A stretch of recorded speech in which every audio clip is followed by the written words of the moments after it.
All right. Good morning, everyone. Welcome to another edition of the show. I'm your host, Daniel Cody, and this is where I'm giving you commentary and reviews on all things wrestling. And before I get started, I want to thank all the viewers. For all of you who are new, don't forget to like, comment, and subscribe. And again, thank you for the continuous support of the views of Extreme Rules 2012 review from the past. Really appreciate it. But today, we're going to talk about last night's Extreme Rules. So, let's get started as we open the show with Liv Morgan versus the so-called prettiest woman ever, Carmella, in a match that saw Carmella get her nose hurt again, and of course Oblivion, which is Liv Morgan's move, for the win. Yes, I was rooting for Liv Morgan all the way, and thankfully she won. Yes. And like Caleb Braxton said, hopefully that'll shut her up. But if I know Carmella from a scripted standpoint, it won't, unfortunately. But either way, moving on, the show opened up with some great tag team action between the reuniting New Day and Omos, AJ Styles, and an angry Bobby Lashley. So the match started off interesting with AJ Styles, I believe, with Xavier, and then it got forth to the point where Lashley and Big E got it on a bit. But then, after a while, Kofi got in, got isolated for a little bit, and then Xavier got in, and then so forth from there. Thankfully, we got to saw a highlight reel from Kofi Kingston diving over the top rope, taking down a couple of the members of the opposite team. Things would end because AJ Styles would let his ego get the best of him, tagging himself in while Bobby Lashley was about to go for the finish against Big E Langston. Of course, as AJ was preparing to go for the phenomenal forearm, Bobby Lashley tagged himself in and only set himself up for trouble also, as the big ending would win the match for the New Day as Big E pinned Bobby Lashley. And if that happens tonight, Bobby Lash, then Big E, I'm speaking of, will retain the WWE World Heavyweight Championship. The champion of positivity, should I say. Of course, Bobby Lashley was a little pissed off about it, and he had some very non PG things to say, calling Big E a coward and a chicken. Well, you know the rest.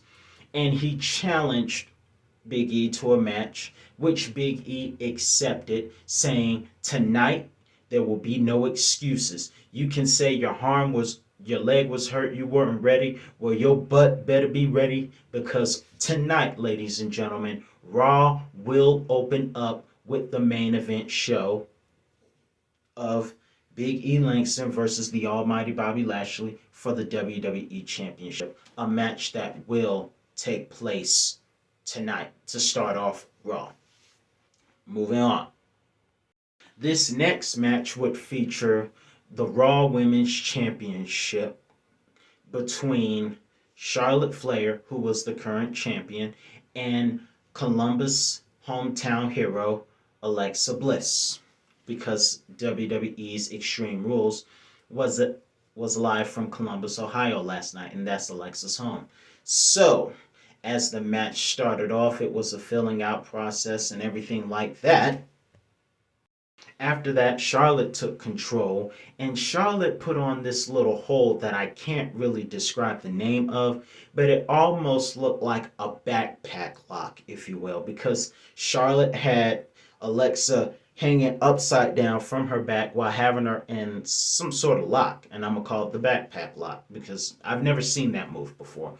But somehow Alexa was able to hurricane herself out of trouble, but Charlotte took control again, mocking the fans and paying homage to her husband, Andrade, who is now in AEW, with that double moonsault, in which, if she misses the one from the top rope, she capitalizes by doing it on the ring, just like her husband Andrade does. So, who is now managed by Vicky Guerrero. Who was a better manager for Andrade, Vicky or Vega?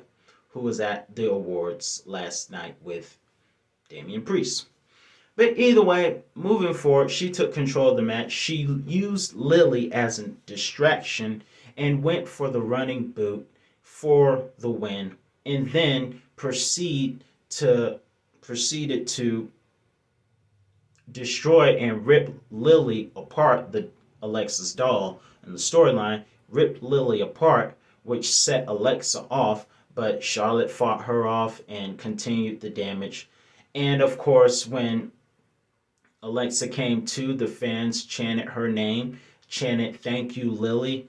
But if I'm Charlotte Flair, according to the entertainment line, I'd watch my back because I think Alexa is mad and this is not going to end well for Charlotte. So Charlotte, watch your back because tonight I got a feeling things are about to heat up tonight. And of course, if I'm not mistaken, if I didn't know any better, I would have thought Alexa was eating a marshmallow. Is Lily made out of marshmallows? I don't know. But let's not say anything mean about Lily because we don't want to get in trouble. Moving forth, a tag team match tonight. Before that, we had a tag team match between the Usos versus the Street Profits. Now, those guys, I think those guys are going to have a rivalry. I don't know if they're going to be as great as, you know, the New Day versus the Usos, but I think that was a great match, somewhat good. We saw a lot of great highlights from Montez Ford, of course, despite his injuries because of the 3-on-1 Assault Friday, but he was great. Everyone else was amazing. There was a moment where the Usos took control, but of course, we saw the best of everybody. We saw Montez Ford splash, we saw the Uso splash for the win, and of course, basically, the Usos are still on top. Moving forward again, next match was a triple threat match between Priest, Sheamus, and Jeff Hardy. Now, like I said, Priest was recently in the Latin Billboards Awards to support his friend Bad Bunny. And Zelina Vega was also at the award ceremony also. So they had some very interesting business going on outside of the ring. They came back tonight. Priest and all three of those guys put on an amazing show. We saw Sheamus mock Jeff Hardy and D-Generation X for whatever reason.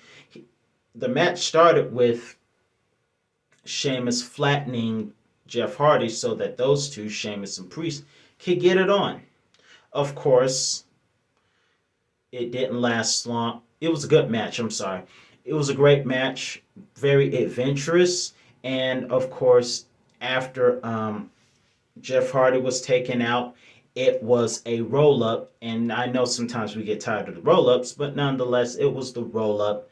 Priest rolling up Sheamus for the win. Sheamus is still Damian Priest is still your U.S. champion, defending it against Jeff Hardy. Thank you guys for giving Jeff Hardy the push. Thank you so much. We need more Jeff Hardy. He's too talented to be wasted. And of course, Sheamus, who is very talented in his own right, but a great U.S. Championship three-way matchup. These last two matches here were filled with some of the most shocking plot twists I've ever seen. The first one was all These last two matches were all SmackDown. And the first championship match from SmackDown, of the last two, rather, just so many plot twists that just had us thinking, what in the world just happened?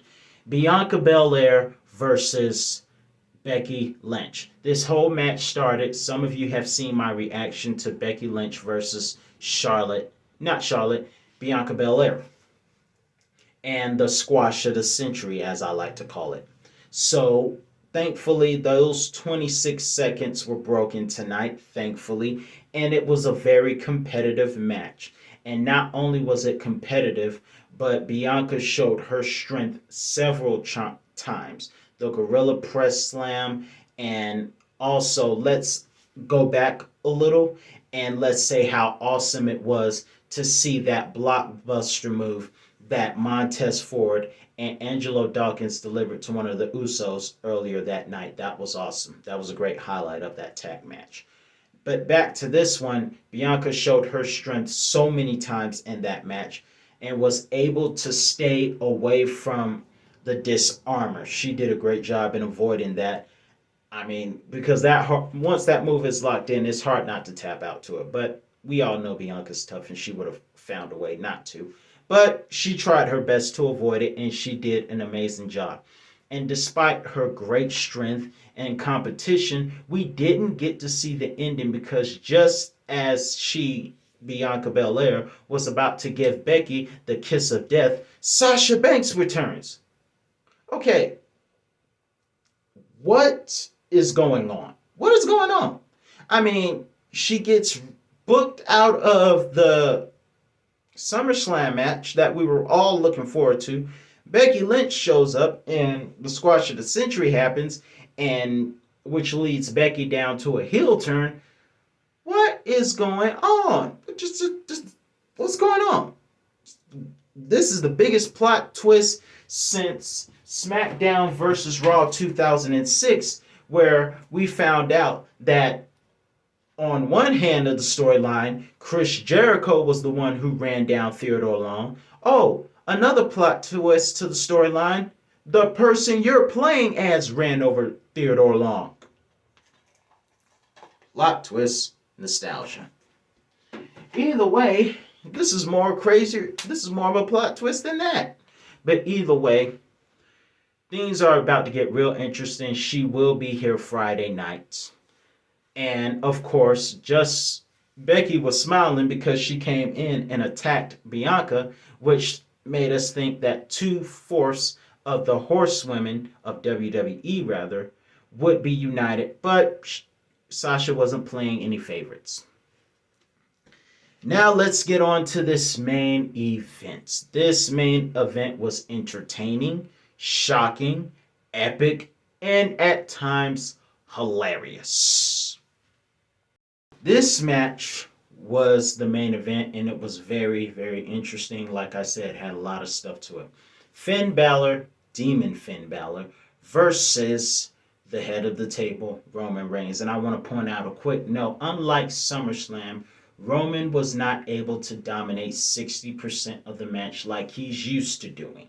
And SummerSlam versus John Cena was an excellent match. Don't get me wrong. It was amazing.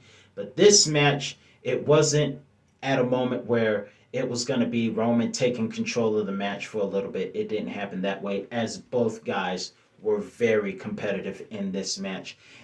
First of all, let's start with the fact that Roman has been champion for 391 days. And can we take a moment to give credit to the fact, I didn't do this Friday, but let's give credit to the fact that last week, when Roman was on Raw, he won 2 separate matches. The 6-man tag match between himself with the Usos versus the New Day. Roman was victorious and he was the leading man in victory. Then there was a triple threat main event between himself, Bobby Lashley, and Big E, which Roman won, pinning Bobby Lashley. Man, Roman Reigns is a beast, I gotta tell you. But let's get on to that match because I had to acknowledge that, of course. But Roman was not impressed by the Demon's entrance, but we all enjoyed it. The match would start off with a filling out process, but it was a collar and elbow tie-up, which Roman, of course, was the strongest in that. And so Demon would proceed to try to rip Roman's jaw. And, of course, we got to hear the "we want tables" because it's Extreme Rules. And, of course, Roman's, instead of getting the tables, a heel never gives the crowd what they want. So, remember what JBL said. If you have a heel session, you failed as a heel. But Roman, being the heel that he is, and a pretty darn good one in some sense, decided not to give the crowd what they want. Getting a kendo stick. He looks in the ring, Finn Balor's gone. He's on the other side, and he has a bunch of kendo sticks wrapped up in one and uses it, but somehow Roman fights it off. And of course, Finn Balor gets a table, and Roman slides it back under the ring and says, "No table!" Is it just me, or is this nostalgia for the match that Roman had back when he was face against a heelish Big Show in 2015, where Big Show kept saying, "No tables! I'm a giant!" Now he's on AEW and all the BS is gone. BS stands for Big Show, by the way.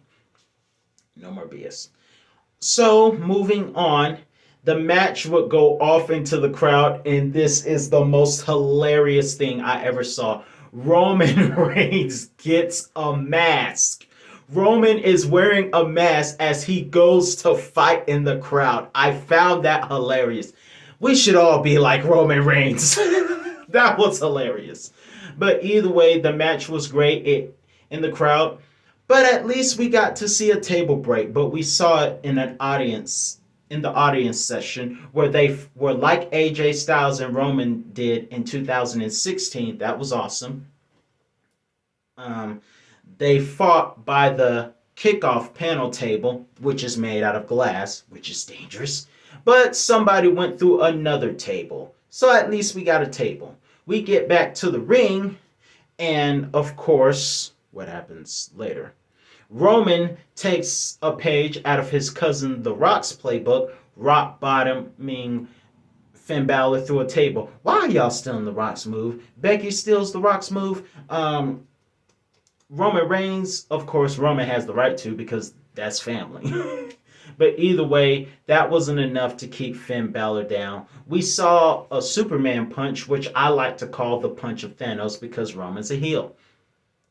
Moving forth, Heyman tries to prep talk Roman all day, every day. You're the head of the table, so that pushes him, of course. After what I call the punch of Thanos, because he's a heel now and he wears a glove like Thanos, even though it's red now. This is also funny. Roman pins the Demon Finn for a 2 count, except this time Roman reaps what he sows, like the good book says, and Finn Balor goes for the low blow. The look on Roman's face was priceless. Imagine getting hit down low in the Roman Empire, and Roman's like, ah! The face was just priceless. His face was priceless. Moving forth, he was ready to go for his coup de grace move, and he executed it successfully. And of course, the darn Usos, as Michael said it, interfered with the match. And of course, the Demon power bombs, I believe it was Jay, through the announce table. Thankfully, it wasn't Spanish. Leave the Spanish announce table alone. And of course, Roman spears Demon Finn through the barricade. But his heart starts beating, the lights get low, and Demon Finn becomes demon possessed and starts lashing out at Roman. And just when we thought we were going to get an ending and he was going to finish the coup de grace, the room is red, the music is playing, when the doom music kicks in. And then the ring just breaks. The top rope breaks off. How does that happen? I mean, does he really have a higher power? Not Mr. McMahon. Looking down on him or something? What happened? Shush. But either way, the rope breaks and Roman goes for the spear. 1, 2, 3. Roman retains. And apparently he is seen looking up to the good Lord, saying thank you that he was with him. Why is the good Lord always with the bad guys and the narcissists? I mean, Miro from AEW thinks he's God's favorite wrestler, but trust me, God doesn't like narcissist people. Narcissist attitude. I was told he likes everybody, but he doesn't like a narcissist attitude. He doesn't like pride. But why is he always looking out for the narcissist?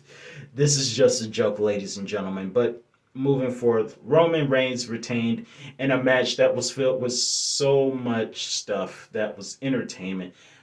But Roman's face when he reaped what he sowed with the kick out low blow was just priceless. But that's all the time I have for you right now, folks, and I'll be back another day with another review on all things wrestling.